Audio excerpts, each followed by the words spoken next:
पप्पू यादव ने प्रेस वार्ता करते हुए कहा है कि नीतीश जी थके हुए मजबूर कमजोर योद्धा बन गए हैं। पिछली बार डीएनए पर वोट मांग लिया और इस बार मैं थक गया हूं। इमोशनल कार्ड खेलकर वोट मांग रहे हैं। उन्होंने कहा है कि बीजेपी से कम सीट आएगी तो नीतीश नहीं बनेंगे मुख्यमंत्री। बीजेपी ने चुनाव से पहले मास्टर प्लान तैयार कर लिया था। बीजेपी और लोजपा मिली हुई है।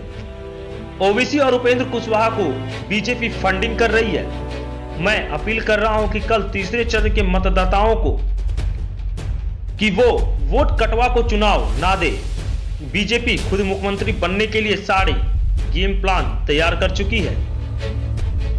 बीजेपी मिली हुई विपक्ष के एक पार्टी से एक युवराज के लिए, वहीं महागठबंधन के युवराज तेजस्वी यादव से सवाल पूछते हुए बोला कि वो चुनाव में मोदी से एक बार भी सवाल नहीं पूछा। वहीं तेजस्वी पर हमला करते हुए राजद के युवराज बाढ़ में कहां थे, कोरोना में कहां थे, सिर्फ जात पात पर राजनीतिक करते नजर आ रहे हैं। सरकार में आने के बाद कहा है कि एक पहलू की जांच भी कराएंगे। विपक्ष पर हमला करते हुए कहा है कि वो सिर्फ पैसा देकर चेहरा चमकाते रहते हैं। देखिए पटना से संवाददाता रंजीत कुमार की पूरी रिपोर्ट। तीसरी तरफ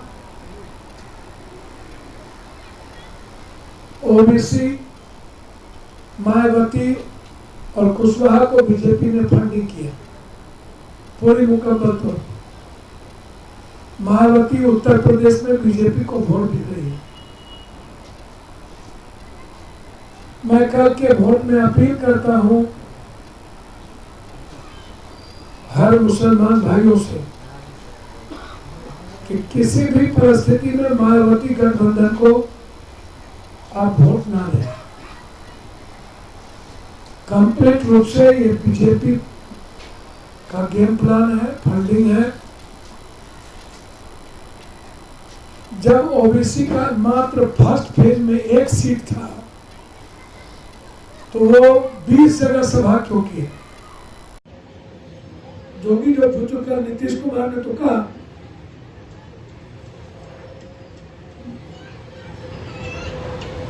ये जो हर चीजों में दंगा समाज को बांटने की वो नहीं चलेगा।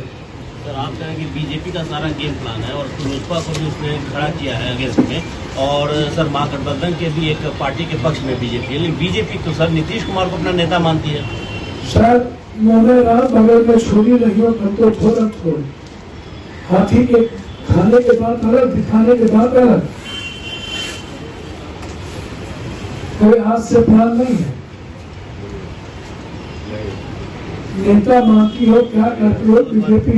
बीजेपी के बारे में जब नीतीश लालू लड़ गए थे तो पता नहीं है बीजेपी का क्या नीतीश के बारे में कहते हैं। क्या भी है, कुछ बोल रहा है, कुछ बोलते हैं, बता मुसलमान को लगा देंगे, किसकी हिम्मत है, ये कैसा लाइन? ये बात समझ नहीं आता। ये तो मायावती और ओबीसी से पूछना पड़ेगा कि मायावती उत्तर प्रदेश में बीजेपी के साथ यहाँ ओबीसी, तो पहले ही मायावती ओबीसी का जो गठबंधन है वो बीजेपी से पूरा पैसा ले चुका। तब न दो हेलीकॉप्टर और सारी चीजें। जो मुख्यमंत्री के दावेदार है उससे बिहार जानना चाहती है कि क्या इस युग में भी हिंदू मुसलमान और बैकवर्ड फॉरवर्ड चलेंगे?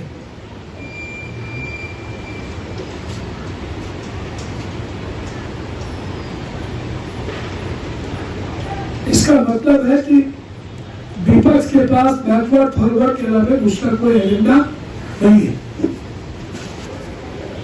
तीसरी तरफ ये जानना चाहते हैं पूरे बिहार कि आप सदन से 1 महीना गायब कहाँ थे? आप 5 साल में कितना क्वेश्चन किए? 5 साल में आप राघोपुर कितना गए? आप एक बड़े पिता के बेटे हैं तो आपको महुआ बदलना क्यों पड़ा? तीसरी तरफ आप आप पटना के बाहर में कहाँ थे? आप 18 जिले छपरा, गोपालगंज, सीवान, दरभंगा, मधुबनी, सुपौल, किशनगंज, अररिया में बाढ़ आया, आप कहाँ थे? जब बिहार में दंगे हो रहे थे तो आप कहाँ थे? NRC में जब संविधान और लोकतंत्र खतरे में था तो आप कहाँ थे? ऐसे ही खबरों के लिए करें से 24 लाइव को सब्सक्राइब, साथ ही साथ दिए गए बेल आइकन को भी दबाएं। Thank you. पनोरमा ग्रुप प्रस्तुत करता है पनोरमा स्टार प्रतियोगिता सीजन 3 टैलेंट हंट कॉन्टेस्ट 2020। आपके अंदर है यदि हुनर, डांस, संगीत और चित्रकला की, तो बनाइए अपने मोबाइल से वीडियो और भेजिए पनोरमा स्टार प्रतियोगिता सीजन 3 में और पाइए शानदार उपहार। फर्स्ट प्राइज 51,000 रुपये, साथ ही अन्य कई गिफ्ट। सेकंड प्राइज 25,000 रुपये, साथ में अन्य कई गिफ्ट। थर्ड प्राइज 11,000 रुपये, साथ में अन्य कई गिफ्ट। पनोरमा स्टार प्रतियोगिता में भाग लेने के लिए न्यूनतम आयु 8 वर्ष और अधिकतम 22 वर्ष होना चाहिए।